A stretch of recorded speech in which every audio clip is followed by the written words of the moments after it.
Half কৌটো ডাল, খেসারির ডাল, জল বদলে দুবার দিয়ে ভিজিয়ে রেখেছি আধ ঘন্টা।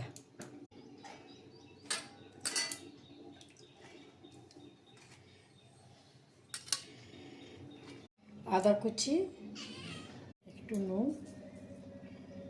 একটু জল দিয়ে এটা ঘুরিয়ে নিলাম, মিক্সিতে ঘুরিয়ে নিচ্ছি।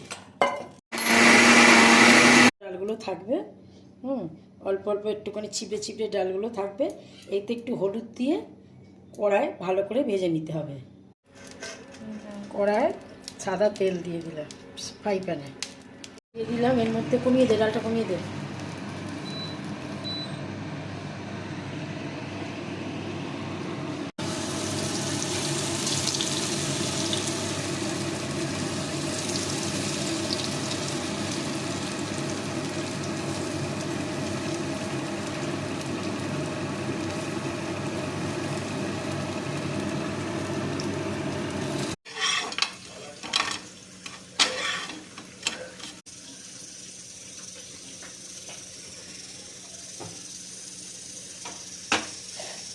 তেজপাতা দিলাম, শুকনো লঙ্কা দিয়েছি, জিরে জিরে ফোড়ন দিলাম, সঙ্গে আলু দিয়ে একটু ভেজে নিলাম।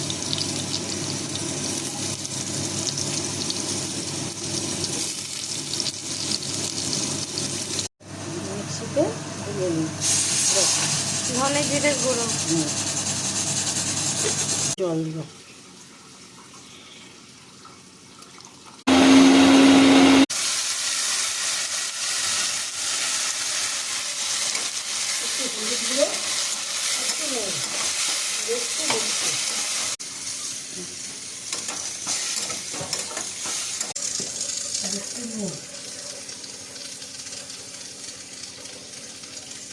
মিষ্টি,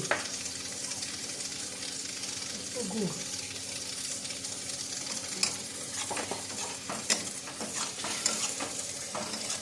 দিয়ে এটাকে কষাতে হবে, তাই তো? আরও একটু জল, খুব কষানো।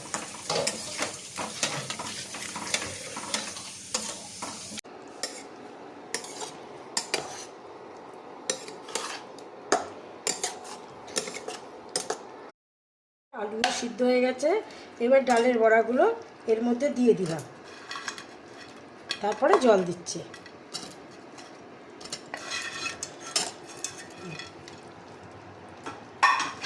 তারপরে জল দিলাম।